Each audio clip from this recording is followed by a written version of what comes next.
अस्सलाम वालेकुम मेहताब साहब, क्या हाल है आपके? ठीक वालेकुम है? अस्सलाम, बिल्कुल ठीक ठाक अल्हम्दुलिल्लाह। आप सुनाएं मतलब?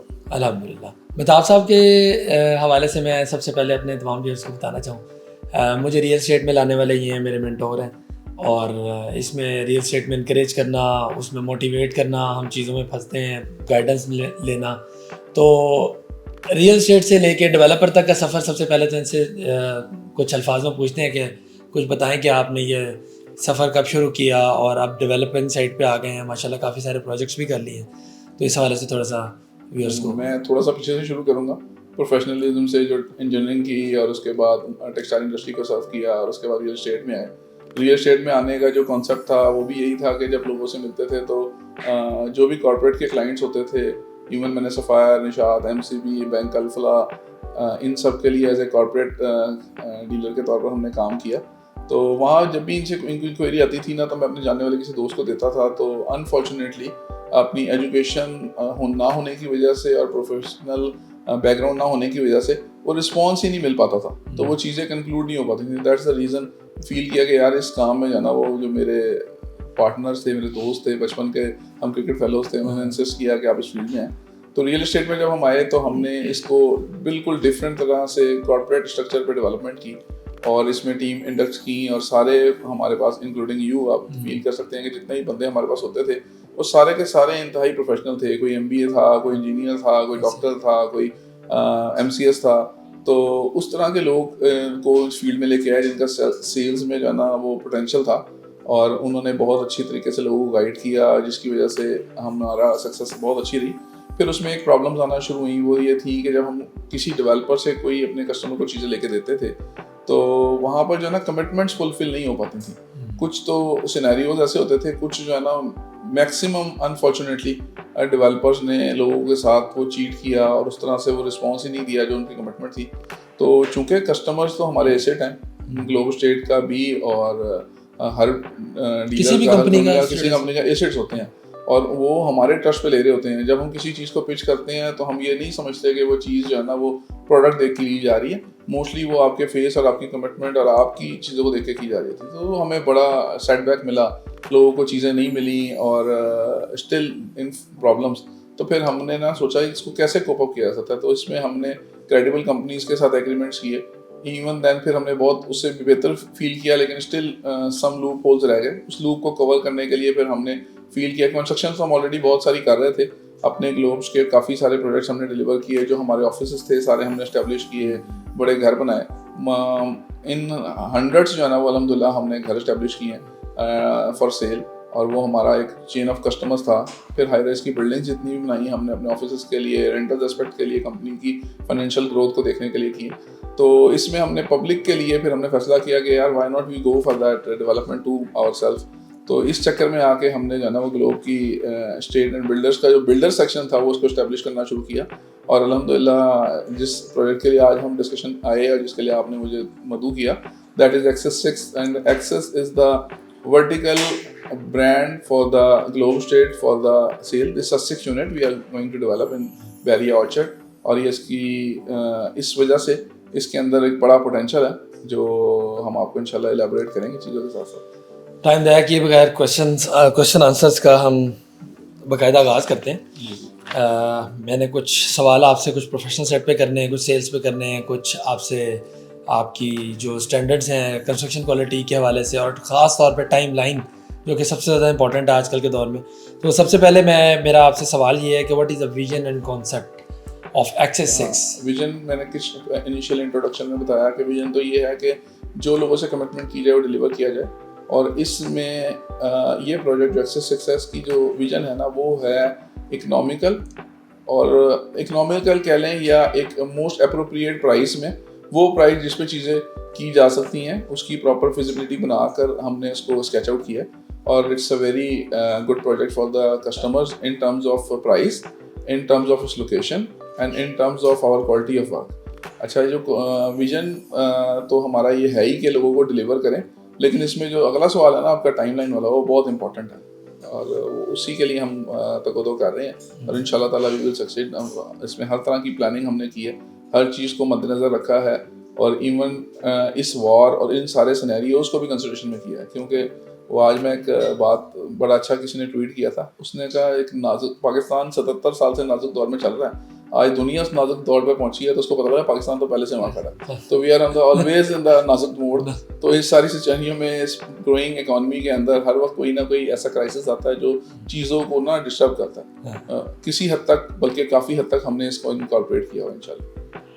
अच्छा, selling point, unique selling point क्या होगा? कोई लोकेशन है, कोई डिलीवरी टाइम है, या उसके हवाले से आपके पास क्या चीज़ है जो आप इसको कहेंगे कि बाकी मार्केट के प्रोजेक्ट से ये यूनिक सेलिंग पॉइंट है? देखिए, मैं समझता हूँ कि जो भी प्रोजेक्ट होना चाहिए उसकी जो मोस्ट इम्पॉर्टेंट चीज़ है वो हमारे उस्ताद कहते हैं कि एक ही चीज़ है, बल्कि 3 चीज़ें कहते हैं और उसका एक ही नाम है, that is location, location and location. तो लोकेशन की अगर हम अंडरस्टैंडिंग डेवलप करें तो ये 3 और 4 के संगम में मौजूद है, इट्स इन बिटवीन, बड़ी प्राइम लोकेशन है। और इस वक्त जो फेज़ 4 बहरिया ऑर्चर्ड का, और उसमें जहाँ अभी मोस्टली आबादी सैचुरेटेड आबादी है, अभी तो बहुत कम है लेकिन जितनी भी है वो उस साइड पे है, जो सोसाइटी ने विलास बनाए हुए हैं, जो अच्छे बिल्डर्स ने वहाँ घर बनाए हुए हैं, तो वहाँ पे लाइफ है। आबादी का मैं अगर आपकी बात काट के बीच में से आपको एक छोटी सी बात कहना चाहता, आबादी के हवाले से मैंने यहाँ पे सर्चिंग किया, अराउंड 1300 घरों में बिजली के बिल जाते हैं, 1300 घरों में, जी जी, जिनमें विलास, अवामी विलास मिला के भी, तो मेरा ख्याल है कि किसी भी फेज़ के अंदर ये कम आबादी नहीं। देखें आपने बिल्कुल सही किया, लेकिन चूंकि एरिया बहुत बड़ा है ना, अगर एरिया वहाँ पर 8000 प्लॉटों का, उसमें 1300 घर हैं, तो लोग ये समझते हैं कि यार ये कम है। लेकिन मैं उसमें थोड़ा सा क्लैरिटी और लोगों को दूँ कि लोग जब डिसीजन मेकिंग कर रहे होते हैं ना, वो उस कंसिडरेशन नहीं देखते कि यार ये पेमेंट प्लान और डिलीवरी इसकी 2.5 साल बाद है। तो अगर हम आज किसी चीज़ की बात कर रहे हैं तो इस 1300 घरों की असम्पशन अगर हम लें, तो मेरा ये ख्याल है कि after 2.5 years it will be around 3 to 4,000 houses. तो 3 to 4,000 हाउसेस, 7-8,000 के प्रोजेक्ट में 50% अगर आबादी हो तो it's a worth while living place होगी। और अभी भी it's a worth while living place. मैं समझता हूँ बहरिया ऑर्चर्ड की जो मोस्ट कोर और वेल प्लान कम्युनिटी है ना, वो ये 4 ही है। अगर आप इसका रोड स्ट्रक्चर देखें, इसकी प्लानिंग बहरिया की देखें, तो सेक्टर सी को मद्देनजर है, ये सेक्टर सी से ही बड़ा कमर्शियल है, सेक्टर सी से ही बड़ी बुलेवार्ड है। जो बहरिया की boulevard is the one of the key position in the real estate market of Lahore. तो उसमें उस बुलेवार्ड को देखें और इस बुलेवार्ड को देखें, ये उससे भी ज़्यादा वेल प्लान्ड है, और इसके सारे कमर्शियल्स बड़े हैं और सारी रोड्स बड़ी वाइड हैं, और हर चीज़ की बहुत अच्छी प्लानिंग है। क्योंकि लेटेस्ट है, यकीनी बात है, वक्त के साथ साथ जैसे जैसे बहरिया ने लर्न किया, लोगों की अंडरस्टैंडिंग डेवलप हुई, चीज़ों की कमर्शलाइजेशन बेहतर होना शुरू हुई, लोगों की अवेयरनेस बेहतर होना शुरू हुई, तो बहरिया ने भी बहुत अच्छी प्लानिंग की, और this is the masterpiece of Bahria planning. बिल्कुल ठीक हो गया जी।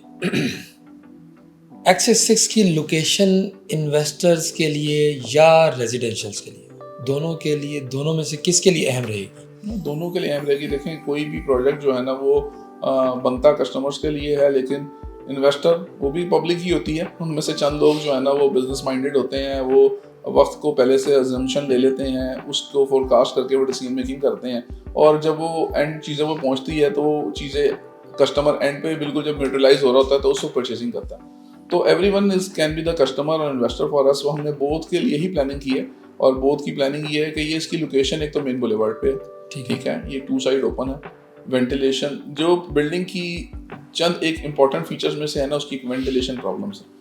जब हाई राइज बिल्डिंग में आप जाते हैं और अगर आप उसको वेंटिलेशन नहीं बनाते, तो एक तो हमारी सारी बिल्डिंग्स के अंदर एक प्लस पॉइंट मैं बताऊं, बल्कि कंपैरिजन देना चाहूँगा लोगों को, कंपैरिजन किया करें कि जो कोई बिल्डिंग लेते हैं ना, उस हर अपार्टमेंट के अंदर वेंटिलेशन होनी चाहिए, डायरेक्ट सनलाइट और डायरेक्ट एयर की एंट्रेंस।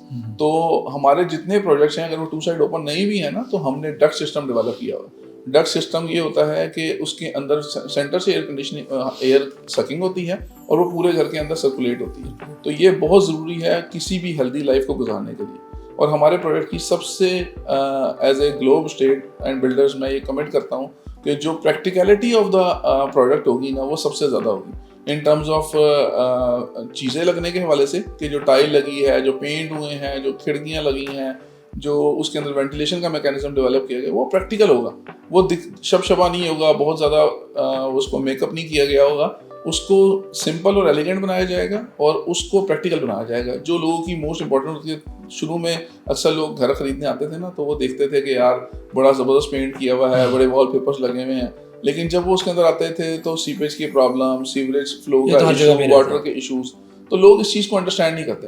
तो हम अपनी इंजीनियरिंग की, अपनी बैकग्राउंड होने की वजह से, जो इंजीनियरिंग की वो मेरे अंदर डेवलपमेंट हुई है, तो वो हमने ना हर चीज़ के लिए एक प्रोफेशनल कंसल्टेंट रखा है।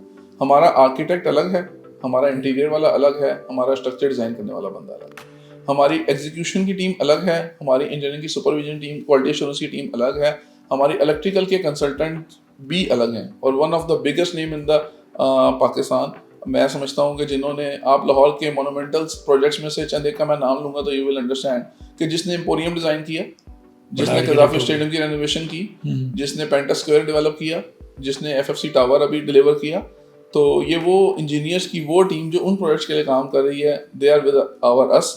और ये कंसल्टेंट है हमारे, हर प्रोजेक्ट लाइनिंग में, हर सुपरविजन में, हर कंसल्टेंसी में वो मौजूद होते हैं।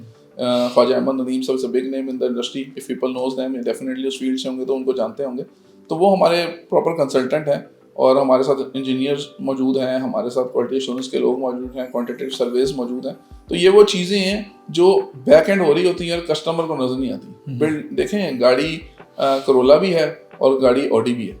ऑडी अगर 5 करोड़ की बिकती है और करोला 1 करोड़ की बिकती है तो गाड़ी वैसे ही होती है, but there is some specialisation. तो हम अपनी चीज़ों के अंदर वो चीज़ें इनोवेट कर रहे हैं, वो चीज़ें डेवलप कर रहे हैं जो इंटरनेशनल मार्केट में अंडरस्टैंडेबल होनी चाहिए। हम चूँकि हमारा एक्सपोजर अल्हम्दुलिल्लाह दुबई में हमारा ऑफिस है और वहाँ के प्रोजेक्ट्स में हम पिछले 3-4 साल से काम कर रहे हैं, तो we are doing very well और वहाँ पर हमारी अंडरस्टैंडिंग डेवलप हुई हैं। इसके अलावा हमने ट्रैवलिंग कर एक्सपोज में जाकर इन चीज़ों को और अंडरस्टैंड किया। तो ये वो चीज़ें हैं जो आपको हमारे सब्जेक्ट को मुमताज़ करती हैं। बाकी लोकेशन मैंने आपको बता दी कि वो ऐसी जगह पर मौजूद है जहाँ सर वॉकिंग डिस्टेंस पे मेन रोड से एक्सेस मौजूद होगी। फेज 3 और फेज 4 दोनों को टच के मिड में है और रायमंड रोड से मेरा ख्याल है कि मैक्सिमम 300-400 मीटर्स के अंदर ये होगा। तो that is the distance covered by the walk also, कि अगर आप पब्लिक ट्रांसपोर्ट या किन चीज़ों को आपका कोई गेस्ट आते हैं, लोगों के अक्सर कंसर्न होते हैं, तो they can move around easily. मतलब फेज 3 से भी इनके आउट हो सकते हैं और फेज 4 से भी आउट हो सकते हैं। बिल्कुल ठीक है। अच्छा, इस एक्सेस 6 के अंदर इन्वेस्टर का क्या पोटेंशियल होगा शॉर्ट रन में और लॉन्ग रन में? किस टाइप की इन्वेस्टमेंट आप समझते हैं कि ये रहेगी?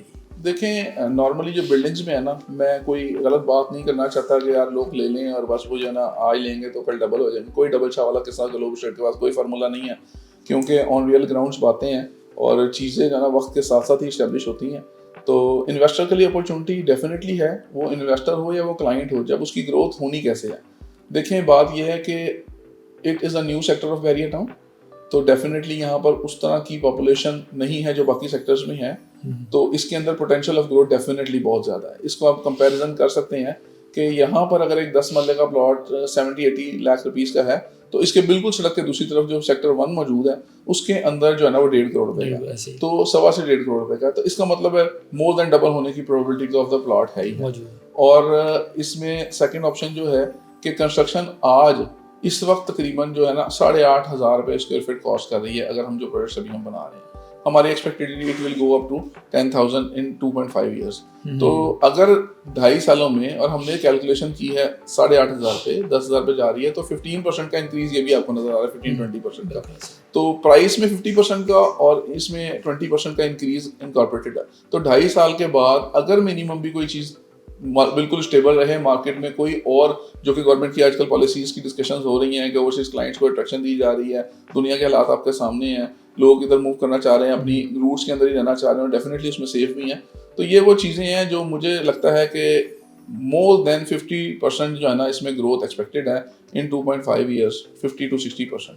तो ये एक हैंडसम रिटर्न है for any investor if you want to go continue with the company. तो ये जैसे जैसे डिलीवरी के करीब जाएगा, इसके अंदर वो पोटेंशियल ग्रोथ आती जाएगी। यानी कि आप यूँ कह सकते हैं कि कैपिटल गेन भी होगा और रेंटल भी इसका बेहतर होता है। सबसे अच्छी बात ही अब बिल्डिंग्स में दुनिया में जो है ना, आप इसका कंपैरिजन करें दुनिया से, देखें जो लोग दुनिया में तरक्की याफ्ता है ना वो भी इसी जगह से करके गए हैं। आज जो हम 50 साल पहले थे वो हम 25 साल पहले नहीं थे, जो हम 25 साल पहले थे वो 10 साल पहले नहीं थे, और जो आज हम 10 साल पहले थे आज हम वो नहीं है, अल्हम्दुलिल्लाह उससे आगे कर गए। तो बेशक हमारे इशूज़ और भी हैं, लेकिन हमने, हर बंदे ने, मैंने, आपने, दुनिया ने तरक्की की है, लाइफ स्टैंडर्ड्स बेहतर हुए हैं, हेल्थ मैटर्स बेहतर हुए हैं, चीज़ें इंप्रूव कर रही हैं, इंफ्रास्ट्रक्चर बहुत बेहतर हो गया। तो दुनिया में जो लोगों ने, मैं एग्जांपल देना चाहता हूँ कि दुनिया में जो लोग भी, आप अगर यूरोप जाएं, आप यूके जाएं, आप दुबई जाएं, if you ask any successful businessman और सक्सेसफुल पर्सन जो बहुत अच्छे लेवल की जॉब कर रहे हैं, उससे आप पूछें कि आपने कोई इन्वेस्टमेंट किया तो वो क्या किया, तो he will definitely tell you that in the property. But जब इलेबोरेट करेंगे उस प्रॉपर्टी को, there will be no one, मैंने नहीं 1% बंदों से भी मिला जिसने मुझे ये कहा हो कि यार मैंने प्लॉट इन्वेस्ट किया। क्योंकि प्लॉट लायबिलिटी है on the government, on the land and on the person too. क्योंकि उस प्लॉट के ऊपर सोसाइटी एक मेंटेनेंस चार्जेस लगा रही है, नॉन यूटिलाइजेशन चार्जेस लगा रही है, एक्साइज टैक्स इंप्लीमेंट किया जा रहा है, गवर्नमेंट के टैक्स इंप्लीमेंट हैं। और अगर 7E का कानून आ जाता है जो कि एक इशू बना हुआ है, burning issue at the moment for real estate, तो डेफिनेटली उन लोगों के लिए प्रॉब्लम होगी जिनके प्लॉट्स होंगे। क्योंकि प्लॉट आपने रखा हुआ है, फॉर एग्जांपल आपने आज एक प्लॉट दिया हुआ है 1 करोड़ रुपए का, वो 1 साल के बाद गवर्नमेंट ऑफ पाकिस्तान आपको कहती है कि इसका आपने 1% ऑफ द रेवेन्यू ना एज अ रेंट पे करना है। आपने 1 लाख रुपए अपनी सेविंग में से निकाल के उसको देके आना है। आपका प्लॉट बेशक 1 करोड़ 10 लाख का हो भी गया, लेकिन वो तो पेपर्स में है ना, आप उसे बेच तो नहीं रहे। तो डेफिनेटली एक आपकी लायबिलिटी और स्टैंड होगी कि आपने उसको देना है। ठीक है, तो जब लायबिलिटी स्टैंड होती है तो people definitely divert to the other properties. तो दुनिया में जो लोग लेते हैं वो हमेशा बिल्ड प्रेमिसेस में जाते हैं, चाहे in the form of villas हो, in the form of town houses हो, in the form of commercial shops हो या अपार्टमेंट्स हो। तो अपार्टमेंट्स का कॉन्सेप्ट मैंने फ्रांस और यूरोप में जाके बड़ा देखा कि यार ये बड़ा अच्छा मॉडल है। तो जब मैंने ये बहरिया में इम्प्लीमेंटेशन देखी ना, तो I was the person who always negates कि नहीं यार ये एक अच्छा बिजनेस नहीं है, ना छत अपनी ना ज़मीन अपनी, जो हमारे पुराने ज़माने के कॉन्सेप्ट हैं। तो अब हम ये देखें कि टाउन के अंदर एनी अपार्टमेंट जो उस वक्त मैंने 32 लाख के बेचे थे, आज 85 लाख रुपए का खरीदार मेरे पास मौजूद है। तो 3-4-5 सालों में ये 3 टाइम्स प्रॉपर्टी भी इंक्रीज कर गई। और अगर उसका मैं रेंटल रेवेन्यू कैलकुलेट करूं तो मेरा ख्याल है कि इतने पैसे तो तकरीबन वो 50% पैसे तो वो अपनी इनिशियल इन्वेस्टमेंट का रेंट से ही कवर कर गया हुआ है। तो ये मल्टीपल इंटरेस्ट बेनिफिट है। और अगर इसमें कोई गवर्नमेंट टैक्स लगाती भी है तो यू विल हैव टू पे फ्रॉम द इनकम। एक चीज ये है कि मैंने कोई चीज ली हुई है और वो मेरी दराज में पड़ी है और उसकी हर साल के लिए मैंने एक रेंट मैं पे करने जा रहा हूँ। एक बात यह है कि मुझे एक रेंटल इनकम आ रही है, उस रेंटल इनकम में से गवर्नमेंट ये कहती है कि यार आपके पास 10 लाख हैं तो भाई 50,000 रुपए जमा करा दो। तो ये मेरे लिए फिर भी वायबल है क्योंकि I am getting something from my property. तो मैं 1 महीने का किराया गवर्नमेंट को दे भी दूं या आधे महीने का दे भी दूं, it doesn't matter too much for me. लेकिन अगर मैं सेविंग करके चीजें करूँ और उसमें से मैं बेचना शुरू करूँ तो मेरे लिए थोड़ा सा ना मुश्किल सिनेरियो बन जाता है।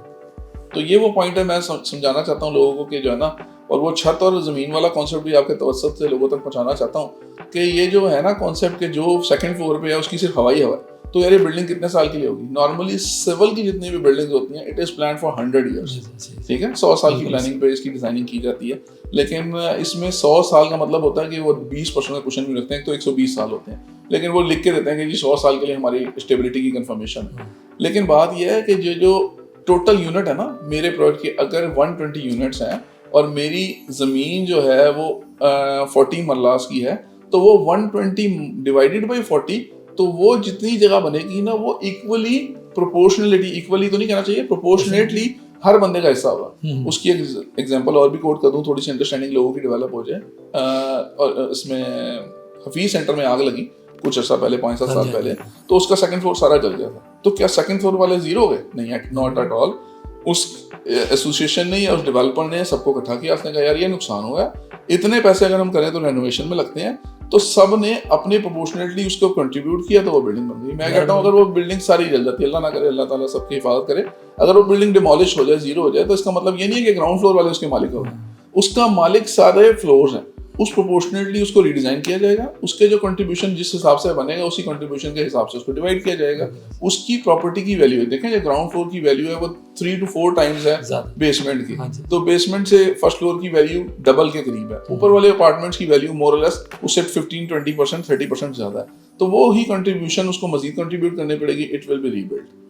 ठीक है ना, मेरे ख्याल में थोड़ा सा कस्टमर्स को अवेयरनेस देने के लिए बहुत जरूरी था कि हम इनको ये एलैबोरेट करें कि ना जमीन अपनी ना छत अपनी वाले कॉन्सेप्ट पुराने जमाने की। बड़े सारे कमेंट्स आते हैं ये वाले के, बड़े हमारे क्या है कि दुनिया देखें जो लोग तरक्की याफ्ता कौमें हैं ना, अहमद साहब, बात ये है कि वो लोग क्यों वहां तक पहुंचे हैं, ये सारे काम परेशानियां मुसीबतें देखने के बाद वो पहुंचे। और एक चीज और मेरे ज़हन में खुद ही आ गई, मैंने कहा जिक्र करूं कि यार लोग कहते हैं हम अपार्टमेंट में क्यों हैं। आज से 5 साल पहले जब बहरिया टाउन में अपार्टमेंट्स का रिवाज शुरू हुआ तो लोग कहते थे यार हम घर क्यों ना बनाएं। देखें दुनिया में आप जहाँ भी जाएंगे, फिर तरक्की याफ्ता ममालिक की बात करूँगा मैं, यूएस की बात करूँगा मैं, फ्रांस, जर्मनी, इटली, जहाँ जहाँ मैं जाके देखा है, तो लोग घरों में क्यों नहीं रहते, उसकी कॉस्ट बहुत ज़्यादा है। एक तो उसकी जो वैल्यू है ना वो आपके लिए बहुत ज़्यादा है। चले माशाल्लाह अगर आपने एक सेविंग की हुई है, आपको विरासती कुछ पैसे ऐसे मिले हैं तो आप एक घर बना लेते हैं। आइंदा आने वाले दौर और कमिंग दौर में भी आप देख रहे हैं लोग जो है ना स्ट्रेस फील कर रहे हैं, लाइफ स्टैंडर्ड्स महंगे होते जा रहे हैं, चीज़ें मुश्किल होती जा रही हैं, स्कूल की फीस से बच्चों के पोटेंशियल हेल्थ केयर फैसिलिटीज़ बहुत ज़्यादा प्रॉब्लम्स हैं। तो लोगों को ना अपने खर्चे कर्टेल करने की ज़रूरत है। तो अगर आप देखें कि एक बंदा 5 मरले का घर बनाता है तो उसमें अगर उसके 3 बेड होते हैं तो उसको मेंटेन करने की उसकी मंथली कॉस्ट ना 30-40-50 हज़ार रुपया, क्योंकि उसको एक मेड भी रखनी पड़ेगी जो सफाई करेगी, उस सारे सेक्टर में रीडू भी करना पड़ेगा, हर साल के बाद पेंट भी कराना पड़ेगा। तो जितना बड़ा एरिया होगा उतने ज्यादा उसके ओवरहेड्स होंगे। तो इसीलिए दुनिया में लोग 2 बेड अपार्टमेंट या 1 बेड अपार्टमेंट में रहना पसंद करते हैं, क्योंकि उसकी मेंटेनेंस आसान है। देखिए वहाँ पे आपको लेबर भी नहीं मिलती ना, वहाँ पे मेड नहीं है, you will have to do your all work yourself. आपने कपड़े भी खुद धोने हैं, आपने सफाइयाँ भी खुद करनी है, तो यकीनी बात है। लेकिन ये उनकी कॉस्ट इफेक्टिवनेस भी है, ये उनकी हेल्थ के लिए भी अच्छा है कि वो काम करें। तो लेकिन अब बंदे की कैपेसिटी यही है कि ये 1-2 बेड को तो वो संभाल सकती है एक लेडी या एक बंदा, लेकिन अगर उसको बड़े घर को मेंटेन करना होगा तो उसकी कॉस्ट बहुत ज़्यादा है। फिर उसकी यूटिलिटी कॉस्ट भी ज़्यादा, जितने कमरे होंगे उतनी लाइटें होंगी, जितनी लाइटें होंगी उतना कंजम्पशन होगी, जितने एसी लगाने पड़ेंगे, जितनी स्पेस आपको यूटिलाइज करनी पड़ेगी। तो these are too many factors involve, जिसकी वजह से प्रेफरेंस अब आहिस्ता आहिस्ता लोगों को अंडरस्टैंडिंग डेवलप होना शुरू हो गई है, लोग इसमें आ रहे हैं, और फिर इसका ROI बहुत अच्छा है, जो अगली बातों में आप इंशाल्लाह डिस्कस करते हैं।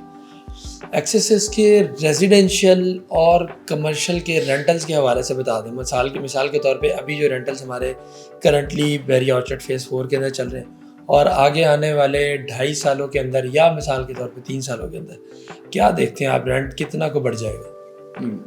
देखिए नॉर्मली रेंटल का ताल्लुक है वैल्यू ऑफ प्रॉपर्टी से, और प्रॉपर्टी की वैल्यू का ताल्लुक है रेंटल्स के साथ। इस बात को क्लैरिटी ले लेनी चाहिए हर बंदे को कि पाकिस्तान में, या पाकिस्तान तो थोड़ा सा वाइड स्प्रेड हो जाएगा, अगर हम स्पेसिफिकली लाहौर की बात करें तो यहाँ पर जो रेंटल्स है ना, वो कमर्शियल प्रॉपर्टी या बहुत अच्छी प्रॉपर्टी का ना वो 6% एनुअल है। ठीक है, 6% एनुअल का मतलब हो गया 0.5% पर मंथ।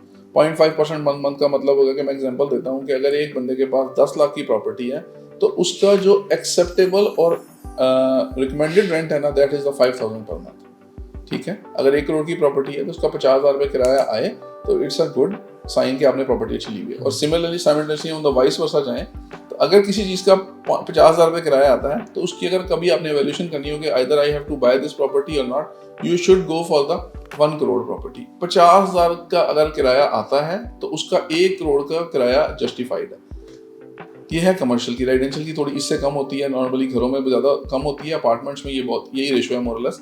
तो अगर इससे कोई बेहतर चीज़ मिल रही है 6% से 7%, 8%, 9%, 10%, तो ये बहुत ही अच्छा रेंटल रिटर्न है। इसका मतलब है कि आपकी परचेज बहुत ही अच्छी है।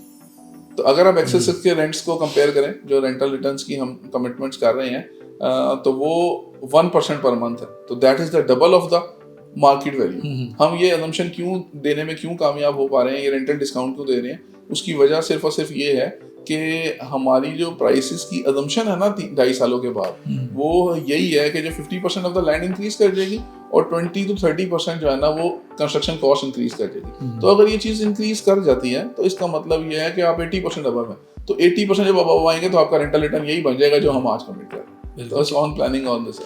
ये मैंने थंब रूल आपको दे दिया कि 6% annual anywhere you can buy the property with this circumstances। और ग्रोथ आपने अंडरस्टैंड कर लेनी है। ग्रोथ वहीं पर होगी जहां पर चीजें आगे आनी होंगी।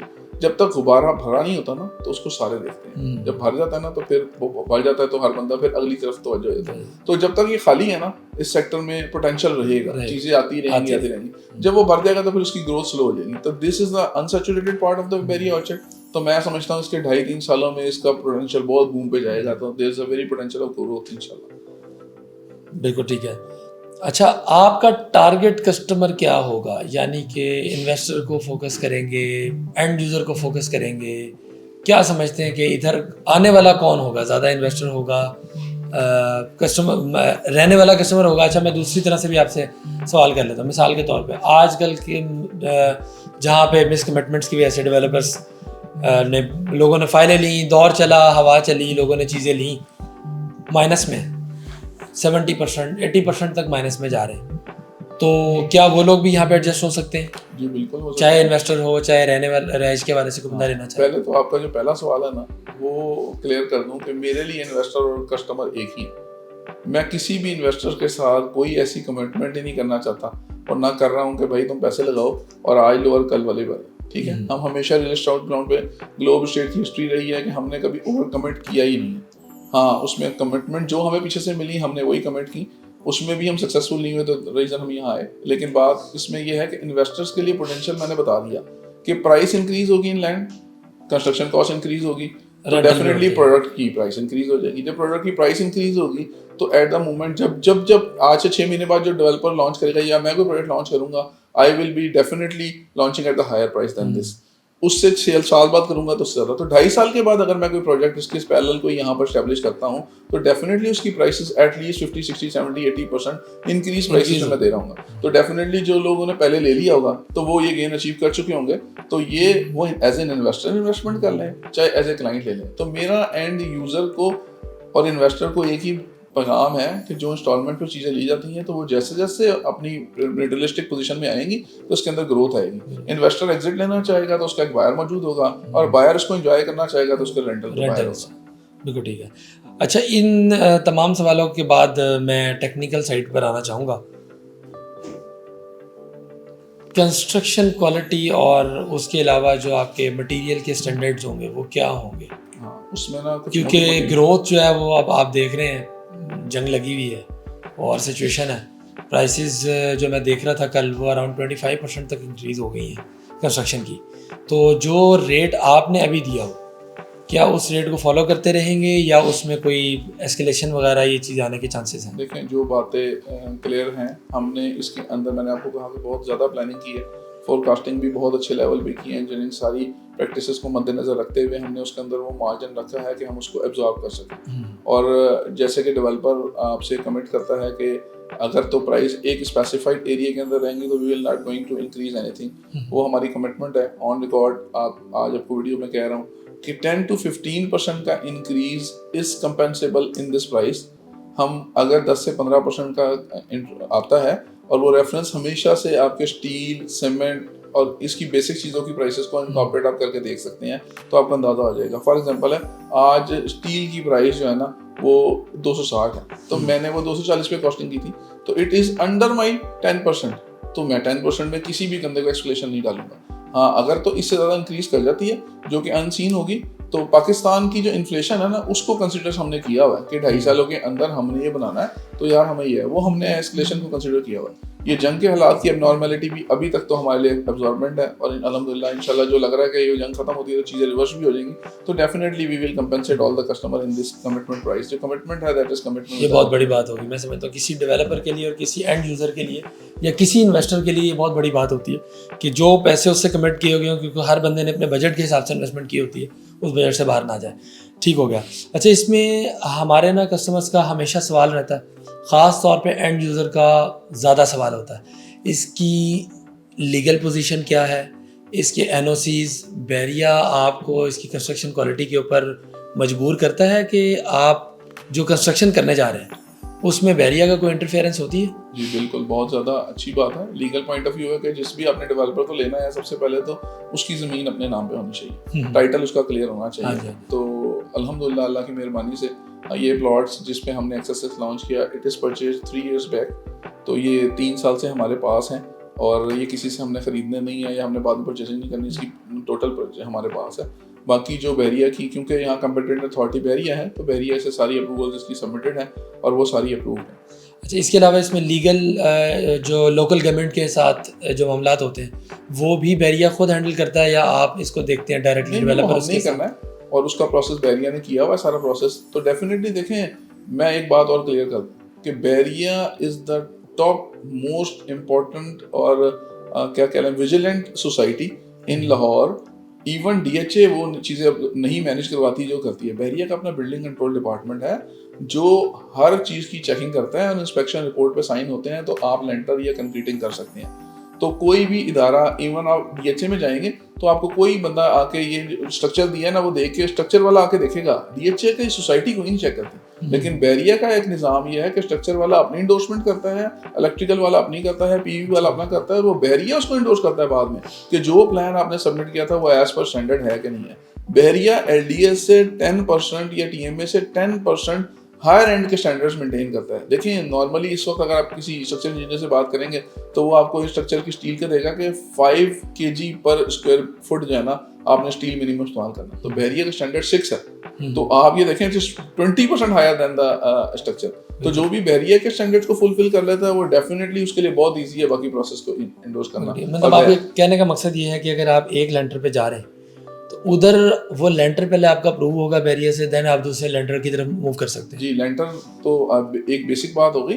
पहले उसका स्टील चेक होगा, स्टील जब चेक हो जाएगा स्टैंडर्ड्स के मुताबिक कंप्लीट हो जाएगा, उसकी जॉइंटिंग चेक की जाएगी। इसकी ना ओवरलैपिंग करते हैं स्टील की, इवन अगर वो 4 फुट की उन्होंने दी हुई है ना और वो 4.25 फुट भी होती है, बैरियर्स को रिजेक्ट कर देता है। आपको वो सरिया दोबारा खोल के नए सरिये लगाने पड़ते हैं, और उसको लगाने के बाद कंक्रीट के स्टैंडर्ड्स को भी वो अप्रूव करता है। जिस दिन कंक्रीट होती है उसके स्टैंडर्ड्स को भी मेंटेन करते हैं कि आपने मिक्सिंग की क्या की हुई। अगर उन्होंने लॉरेंसपुर का स्टैंडर्ड दिया हुआ तो आपने लॉरेंसपुर इस्तेमाल करना है, रावी का स्टैंडर्ड दिया तो रावी स्टैंडर्ड इस्तेमाल करनी है। ये नहीं है कि यार मैंने क्रश जो है ना वो लो ग्रेड इस्तेमाल कर लूंगा। तो काफी कंट्रोलिंग ये तमाम चीजें बैरिया इसको खुद देखता है, और इसी वजह से उससे भी बड़ी बात कहूँ कि बैरिया तो है ही है, जो ग्लोब स्टेट का नाम है ना और जो हमारी हिस्ट्री है वो इस बात पे डिपेंड करती है कि we will give dozen of 13 not 12। हम अपने कस्टमर से जो कमिट करेंगे ना उससे 10% इंशाल्लाह ताला उसको ज्यादा मिलेगी। हमारा दर्जन इंशाल्लाह 13 होगा। माशाल्लाह, बेहतरीन जी। प्रोजेक्ट डिलीवरी टाइमलाइन, ये किसी भी कस्टमर इन्वेस्टर का बड़ा इंपॉर्टेंट सवाल होता है, क्योंकि आमतौर पे कुछ बिल्डिंग्स होती हैं जो बनी हुई होती है, उसको देख के तो कस्टमर आ जाता है। अब नो डाउट डेवलपर की हिस्ट्री देखी जाती है, आपने 5-6 प्रोजेक्ट्स पहले डिलीवर किए, अच्छे डिलीवर है, लेकिन एक नया कस्टमर आता है उसके लिए एक सवाल ज़रूर रहता है कि 2.5 साल का पेमेंट प्लान है, 3-1 साल तक आप इसको डिलीवर कर दें, समझ आती है, कोई ऐसी सिचुएशन ना बने। क्या आप समझते हैं कि 2.5-1 साल का जो पेमेंट प्लान है इसमें करने में? मैं ये समझता हूँ कि 2.5 साल का पेमेंट प्लान दिया है। मैं बहुत बड़ी बुलंद बांग दावे नहीं करूँगा। मैंने हमेशा बात की है कि हम अपनी कमिटमेंट ना ओवर नहीं करते। तो हमारा जो पेपर पे टारगेट है ना that is 2 year 3 months। 3 months is the prior selling और 3 months की अभी हम जो सेलिंग कर रहे हैं, इस 3 months के बाद जब हमारे पास कस्टमर का एक डाटा इकट्ठा हो जाएगा कि यार हमारे पास इतने कस्टमर आ गए हैं, तो डेफिनेटली हमारे पास ये सिचुएशन हो जाएगी कि हम उसकी टेकिंग शुरू कर दें। और 1 year में हमारा जो टारगेट होता है वो हम ग्रे अलहमदुलिल्लाह कंप्लीट कर सकते हैं, और इससे भी जल्दी कर सकते हैं, लेकिन उस कैश फ्लोज को और सिस्टम को इंजीनियरिंग पॉइंट ऑफ व्यू से एक टाइमलाइन चाहिए ही चाहिए ना। तो 1 year में ग्रे कंप्लीट हो जाएगा और 1 year में हम उसकी फिनिशिंग करके 2.2 years में हम इंशाल्लाह ताला डिलीवरी की पोजीशन में होंगे। अब जो बात है लोगों की कि यार 2.5 से कुछ मार्जिन है, डेफिनेटली हम भी वो मार्जिन रिक्वेस्ट करते हैं कि 2 से 3 महीने का, 4 मंथ का, मैक्सिमम 4-5 महीने का, जो आपने कहा 3 साल, वो उससे पहले ही करना है। लेकिन उसमें हमारा लॉस बहुत ज़्यादा है। लॉस कैसे है? क्योंकि मेरा एक सिविल इंजीनियर उसमें हायर है, मेरे 4 सुपरवाइजर उसके अंदर हायर हैं, मेरे 6 टेक्निकल क्वालिटी एश्योरेंस के लोग शामिल हैं। कंसल्टेंट पर मंथ चार्जेस लेते हैं हर चीज़ के, सिविल का कंस्ट्रक्शन, हर बंदा एक टाइमलाइन लेता है। फिर जैसे जैसे पाकिस्तान की इन्फ्लेशन है, अगर ये प्रोजेक्ट मैं 1.5 साल में डिलीवर करूँ तो मेरी कॉस्ट बहुत बेहतर हो जाएगी। अगर मैं 2 साल में करूंगा तो मेरे टारगेट को अचीव करेगी, 2.5 साल तक करूंगा तो विद इन रेंज रहेगी।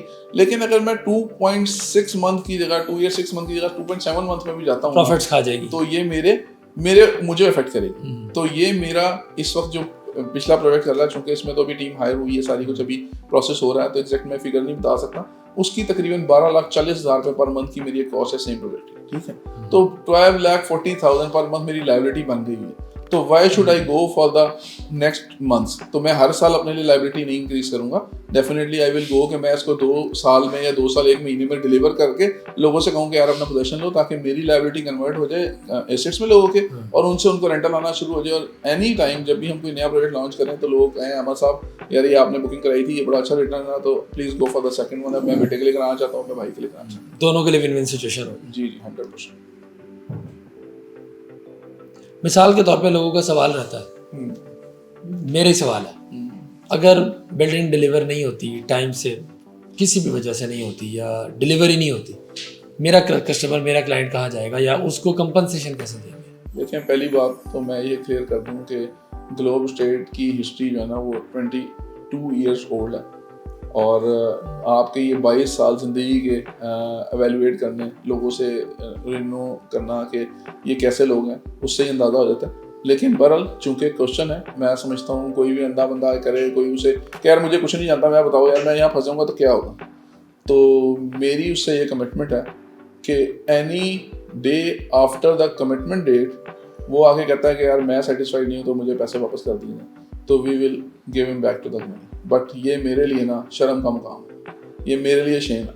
आई डोंट वांट टू गो कि यार वो मुझसे अनसेटिस्फाई होके पैसे मांगे, मुझसे वो सेटिस्फाई होके मांगे और अपनी वो मैं उसकी चीज़ बेच के उसको उसके प्रॉफिट्स के साथ उसके पैसे पे करूँ कि अगर उसकी वो ज़रूरत उस वक्त पूरी हो जाए और नेक्स्ट टाइम वो मेरे पास आए। और ये मैं आपको फिर बड़ी क्लैरिटी और गारंटी के साथ कह रहा हूँ, ऑन एयर कह रहा हूँ, ऑन रिकॉर्डेड कह रहा हूँ कि ये जितने मेरी कस्टमर चेन हैं अल्हम्दुलिल्लाह मोर देन 67,500 से ज़्यादा इस वक्त हमारा सक्सेसफुल क्लाइंट है जिसके साथ हमने डील किए हुए हैं या तो उसको हमने लेके दिए है, बेचा है। वो डाटा भी हमारे पास सारा मौजूद है। तो ये वो लोग भी यकीनी बात है, और यकीनी बात है दुनिया बहुत छोटी है। आज ज़रा सा वो इन्फॉर्मेशन लेने निकलेगा, टेक्सटाइल इंडस्ट्री मेरा जो है ना गढ़ है, तो वहाँ पर पाकिस्तान की 60% ऑफ द पॉपुलेशन एसोसिएटेड है उस इंडस्ट्री के साथ। तो समझ लें कि 22 करोड़ में से तो तकरीबन हमारे 12 करोड़ तो हमारे टेक्सटाइल में ही लोग हैं। तो वो अल्हम्दुलिल्लाह मुझे जानते हैं और मेरी वहाँ पर है से, और मैं समझता हूँ कि वो लोग कमेंट कर देंगे कि हाँ यार उनके साथ काम कर लो, कोई इशू नहीं है। तो हम इंशाल्लाह ताला किसी भी मौके पे किसी भी बंदे को जाना ऐसा मौका नहीं आने देंगे, क्योंकि देखें प्रॉब्लम होती है, सबसे बड़ी प्रॉब्लम ये है कि उसके बैकग्राउंड नहीं होता बंदे का। तो मेरा engineering background, project of histories मौजूद हैं। सेकंड उसकी प्रॉब्लम होती है कि उसके पास लैंड नहीं होती, उसने वो परचेज करनी होती है, वो चीज़ें लोगों से कमिट कर लेता है, जब वो पीछे जाता है तो उसकी कॉस्ट बढ़ गई होती है। वो भी हमारा इशू सॉल्व है। तीसरा, हम रजिस्टर्ड डेवलपर ऑर्गेनाइज हैं, NTN नंबर हमारा है, FBR में रिकॉर्ड मौजूद है, हर तरह की रजिस्ट्रेशन DNBF से हम रजिस्टर्ड हैं, ईच एंड एवरीथिंग हमारे पास मौजूद है। तो वो हमारी क्रेडिबिलिटी के लिए बहुत ज़रूरी है। बाकी इंशाल्लाह ताला ये तो कुछ चीज़ें ऐसी होती हैं वक्त के बाद ही होती हैं, और वो जीता वही है जो ट्रस्ट करता है, वर्किंग करता है, फोरकास्टिंग करता है। कभी भी वो बंदा नहीं जीता जिसने आज सोने के रेट देख के 5 लाख रुपए तोले पे सोना खरीदने गया, जिसने 3.5 लाख रुपए का सोना 6 महीने पहले फोरकास्ट कर लिया था कि यार ये दुनिया में हो रहा है, तो उसकी वर्किंग थी, उसकी अंडरस्टैंडिंग थी, तो आज वो बेनिफिट में है। तो इन्वेस्टर या क्लाइंट वही बिजनेस माइंडेड और प्रोफेशनल होता है जो वक्त से पहले चीज़ों को एवेल्यूएट कर ले। हाँ, एवेल्यूएटिंग क्राइटेरिया मैंने आपको बता दिया, मार्केट से हमारी रिप्यूट चेक करें, पिछले प्रोजेक्ट्स को जाकर फिजिकली चेक करें, क्वालिटी ऑफ वर्क को देखें, जो कमिटमेंट्स हम कर रहे हैं नए प्रोजेक्ट्स में वो पिछले प्रोजेक्ट्स में ऑन हुई है कि नहीं है। चंद एक फीचर्स भी बता दूं आपको। नंबर 1, हमारी सारी टाइल वर्क ना 2x4 की है, 2x4 फुट की। तो प्रीमियम टाइल इस वक्त पाकिस्तान में है, लोग यहाँ पे 1x1 की भी लगाते हैं, इससे छोटी भी लगाते हैं। हम 2x4 की टाइल कमिट कर रहे हैं कि पूरे प्रोजेक्ट में 2x4 से टाइल की कोई कम टाइल नहीं होगी, ठीक है। हम दरवाजे कोई प्लाई के नहीं लगा रहे, हम कोई शीटों के दरवाजे नहीं लगा रहे, हम आइदर या तो सॉलिड में जाएंगे या हम WPC में जाएंगे, वुडन प्लास्टिक कंपोजिशन जो मटेरियल है, और वो लॉन्ग लास्टिंग है। और ये जितने प्रोजेक्ट्स हैं, मेरा खारियां वाला प्रोजेक्ट नफूरा हाइट्स को जाकर देखें, वहाँ सॉलिड के दरवाजे लगे हैं। ड्रीम हाइट्स हमारा प्रोजेक्ट है सुपीरियर के सामने ड्रीम हाउसिंग सोसाइटी में, उसको जाके देखें। हमारा बहरिया में हमारा हेड ऑफिस है, उसको आके देखें। ऑर्चर्ड में हमारा प्लाजा है, उसको आके देखें। वलेंशिया में हमारा प्लाजा है, उसको आके देखें। तो ये वो सारे प्रोजेक्ट्स हैं जो किसी वक्त भी कहीं भी जाके किसी को दिखाया जा सकता है। हाँ, वेरीफाई करना आसान है। कोई इतना आजकल के दौर में मतलब कोई मुझे ये कहना कि मैंने यार मुझे उसने कहा था तो मैंने कन्विंस हो गया, तो मैं समझता हूँ कि वो नहीं है। इंटरनेट के ऊपर सर्चिंग है सारी, एक एक चीज के रेट AI मौजूद है, ग्लोब स्ट्रीट की रिप्यूट और ग्लोब स्ट्रीट की प्रोजेक्ट की डिटेल, उसकी वीडियोस आप हमसे हमारे बंदों से कहें, हमारी टीम से कहें, वो आपको भेजें, तो आप यू कैन इवैल्यूएट इजीली इंशाल्लाह ताला। बिल्कुल ठीक है। अच्छा, हम इस पे पेमेंट प्लान के हवाले से मुझे बताएं कि आपने पेमेंट प्लान जो ये 2.5 ईयर्स का दिया, आमतौर पे 3 साल का सोसाइटीज़ लेफ्ट राइट सब जगह पे 3-1 साल का चलता है, तो कस्टमर इन्वेस्टर की कन्वीनियंस को आपने किस तरह देखा है इसमें? देखिए, मैंने आपको बताया कि कुछ चीज़ें होती हैं ईजी। अगर आप अक्सर मोटिवेटर्स को सुने तो आपको जो मोटिवेट स्पीकर आजकल बात करते हैं वो कहते हैं कंफर्ट जोन से निकले। जब आप बहुत कंफर्ट जोन में रहते हैं तो इसका मतलब है कि आप आइडल हो रहे हैं और आप जो है ना अपने आप को तबाह कर रहे हैं। तो बात यह है कि 2.5 साल की इन्फ्लेशन की बेस पे मैंने ये प्लानिंग की है। तो जैसे कस्टमर का मेरे से सवाल है कि यार वो टाइम पे डिलीवर होगा कि नहीं होगा, तो अगर मैं इसको 3 साल में लेके जाता हूँ तो डेफिनेटली मेरी कॉस्ट इंक्रीज कर जाएगी और प्रोजेक्शन भी बढ़ जाएगी, तो वो कस्टमर को बियर करनी पड़ेगी। तो मैंने उसका ईज क्या देखा है, रीजनेबल इकोनॉमिकल प्राइसेस में डिलीवरी विद क्वालिटी। ये हमारी टैगलाइन आप समझ लें कि है कि यार डिलीवरी होगी, टाइम पे होगी, विद क्वालिटी होगी। अब यही चीज़ें कस्टमर को चाहिए। अगर वो 6 महीने का, अभी मेरे पास एक सवाल आया कि हमारे पास एक विलास हमने बनाया है तो 1,40 लाख रुपए इसके, वो स्टेट ऑफ द आर्ट 3 मरला के ऐसे हाउसेज भी देखे होंगे, आप कभी विजिट कीजिएगा तो आप देखेंगे कि वो लोग मुझे कहने लगे यार हम जो है ना वो डाउन पेमेंट तो दे सकते हैं, लेकिन हमारी जो है ना मंथली जो है ना वो हम मैक्सिमम 50,000 रुपये दे सकते हैं। मैंने कहा देखें, जो उसका पेमेंट प्लान है मैं आपसे शेयर करता हूँ। अगर वो 70,000 का बन रहा है तो आपको थोड़ा अपने आप को स्ट्रेच कर लेना चाहिए। अदरवाइज देखें, अगर आप मुझसे कमिट चाहते हैं कि मैं आपको क्वालिटी भी डिलीवर करूं और टाइमलाइन भी डिलीवर करूं, और आप अपने लिए ईज ढूंढते हैं कि यार बस मुझे कुछ भी ना करना पड़े, मैं सुकून हूँ, मेरे सैलरी से ये बचते हैं तो मैं ये दे दूंगा, तो फिर तो काम नहीं होगा।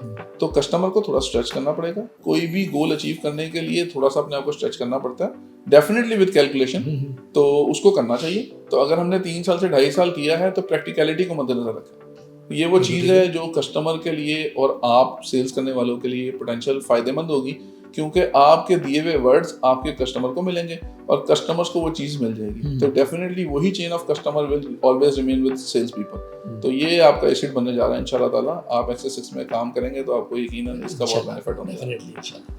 अगर किसी के पास लिमिटेड बजट है तो एक्सेस 6 से किस प्रोडक्ट में एंट्री ले सकता है? मिनिमम प्राइस हमारी लोअर ग्राउंड में है, उसमें अराउंड 2 मिलियन के अराउंड लोअर ग्राउंड की हमारी शॉप है। ठीक है। और रेजिडेंशियल हमारा 4 मिलियन है स्टूडियो, अराउंड प्लस माइनस, कुछ इससे माइनस में भी है एज पर लोकेशन और स्क्वायर फीट्स के हिसाब से। बिल्कुल ठीक है। स्टूडियो में जा सकता है? स्टूडियो में जा सकता है। It's a wonderful living, it's a wonderful kind of living. एक proper bed with small kitchen and washroom, it's a complete lifestyle for individual persons. Access 6 में इन्वेस्टमेंट मिस करने वाले का क्या नुकसान होगा? देखें, वो नुकसान वही है जो बंदा एवेलुएट कर ले। हमारी नेचर ये है कि जो हम नुकसान कर लेते हैं उस पर हम एज ए मुसलमान डाल देंगे, हमारी किस्मत में ही नहीं लिखा था। और जो लोग ग्रो कर जाते हैं वो अल्लाह का शुक्र अदा करते हैं कि यार मैंने राइट डिसीजन ले लिया। तो हमेशा प्रॉपर्टी खरीदने वाले को ही शुक्र अदा करते देखिएगा। कभी जिसने मिस की है ना, कभी आप उसका शुक्र देखिएगा, यार मैंने ये मिस की थी तो मैंने कोई फायदा उठाया। खरीदने का ही फायदा है सर। जो कदम बढ़ाएगा वही आगे जाएगा। एक इन्वेस्टर अगर आज एक्सेस 6 के अंदर कोई भी प्रोडक्ट खरीदता है, 2 साल बाद कहाँ खड़ा हो? मैंने आपको स्पेकुलेशन बताई कि एक्सपेक्टेड हमारे रिटर्न ये है कि 50 to 80% प्राइस इंक्रीज होंगी। तो अगर 50 to 80% इंक्रीज होती हैं और आपने 50 to 80% लेस पे ली है तो एटलीस्ट आप 40% तो प्लस पे ही खड़े होंगे। तो 40% डिवाइड बाई 2 ईयर्स, तो इस वक्त 15 to 18-20% का एनुअल ग्रोथ है, तो जो पाकिस्तान की इन्फ्लेशन को भी कवर करता है और आपको ग्रोथ भी देता है। और इसके बाद अगर कोई फुल पेड कर देता है और उसका वो डिस्काउंट भी हम दे देते हैं जो रेंटल डिस्काउंट है 1% का, तो basically he is going to give only 70% of the amount and 30% he is paying back. तो that 30% is also his benefit and also the 40%, तो जो कैपिटल गेन भी गेन कर रहा होगा। तो he is the most successful man.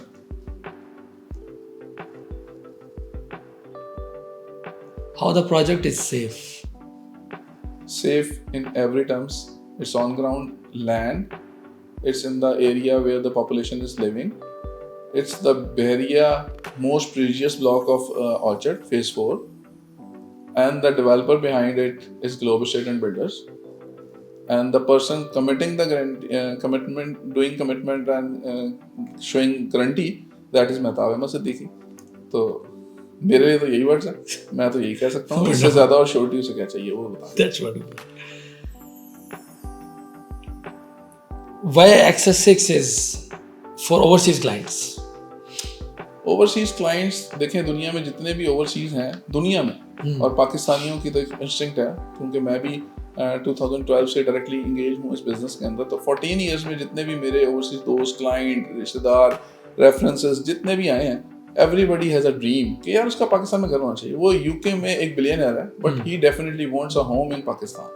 और जब भी कोई डेफिनेटली एबनॉर्मल सिनेरियोस डेवलप होते हैं तो वहाँ डिस्टर्ब होती है। जब वो डिस्टर्ब होती है तो they will be considered as a third category citizen, कि वो जितने मर्जी वहाँ पे 50 साल भी रह लें, वहाँ की आवाम पाकिस्तान में भी ऐसे ही है, दुनिया में शायद इससे भी ज़्यादा है, हमें ऐसा ही लगता है पाकिस्तान में, तो वहाँ पर आप थर्ड सिटीजन ही कैलकुलेट होते हैं। जब आप कंसिडर थर्ड सिटीजन होते हैं तो definitely you will not feel secure, you will always be in worried position कि यार पता नहीं क्या होगा। जैसे आज ईरान में मसला हुआ तो ईरान के अगर वीज़े कैंसिल हो गए और उनकी चीज़ें ब्लॉक कर दी गई, तो ये इंस्टेंस तो अब हमेशा हम पाकिस्तानी पे रहेगा। पाकिस्तान से 9/11 के मसले हुए थे, अमेरिका ने उनके सारी चीज़ें ब्लॉक कर दी। तो इस सिनेरियो में ओवरसीज पाकिस्तानियों के लिए तो सेफेस्ट हॉरिजन ये है कि what ever the scenario is, their properties is secure. वो पुराने ज़माने वाली बातें भी ख़त्म हो गई हैं, कोई कब्जा हो जाता था, कुछ होता था। आप क्रेडिबल सोसाइटी में क्रेडिबल प्रॉपर्टी खरीद लेते हैं तो वो आपके लिए फॉर एवर आपकी लाइफ सेविंग, या आप कह लें एक पॉइंट ऑफ सेविंग और पॉइंट ऑफ बेनिफिट रहता ही रहता है। Thank you so much Mehtab साहब, आपने अपने कीमती वक्त में से टाइम दिया। आप 3, 4, 5, 6 प्रोजेक्ट्स को जो इस वक्त देख रहे हैं उसमें से आप आए। ख़ास तौर पे मैंने अपने कस्टमर्स के लिए बेसिकली आपको बुलाया था कि आप ये एक श्योरिटी उनको दे सकें कि मैं डेवलपर के साथ बैठा हूँ और मालिक खुद बता रहा है कि हम कितने टाइम के अंदर डिलीवर करेंगे। ये बेसिकली आप समझ लें कि टाइमलाइन भी आपसे ले ली, परसेंटेज भी आपसे ले ली, ये कस्टमर के सामने रखना बेसिकली मेन मकसद है। बाकी इंशाल्लाह ताला सेल में हम आपके साथ इंशाल्लाह काम करेंगे। नेक्स्ट प्रोजेक्ट जो भी आप लेके आएंगे हम कोशिश करेंगे कि पहली प्रायोरिटी पे उस प्रोजेक्ट को इंशाल्लाह ताला करें। और बाकी मैं अपने आपके क्लाइंट्स को और अपने सुनने वालों को मैसेज भी देना चाहूँगा कि golden keys is our official sales partner in thank you so much. और अगर आपसे कोई भी जो कमिटमेंट्स हैं वो गोल्डन कीज कर रही है, that is on the behalf of globe state, और जो कमिटमेंट भी ये आपसे करेंगे इंशाल्लाह ताला हम आपको फुलफिल करेंगे और हर तरह की गारंटी हम आपको देते हैं कि ये इनके साथ काम करें और आप समझें कि आपने ग्लोब स्टेट बिल्डर्स के साथ काम किया, आपने एक्सेस की ऑफिशियल मैनेजमेंट के साथ काम किया। थैंक यू सो मच, बहुत बड़ी बात है मेरे लिए। यही वर्ड्स एक वक्त में मलिक रियाज साहब ने जी दिए थे अपने उनको बेटे को, तो थैंक यू सो मच। इंशाल्लाह ताला नेक्स्ट प्रोजेक्ट में इंशाल्लाह दोबारा आपसे, और जब इसकी जो ही आप डिगिंग करते हैं तो वक्तन फ़वक्तन आपसे छोटे छोटे इंटरव्यूज वेरी सून इंशाल्लाह with in 2 months we are going to deliver start digging inshallah. Thank you so much, बहुत शुक्रिया।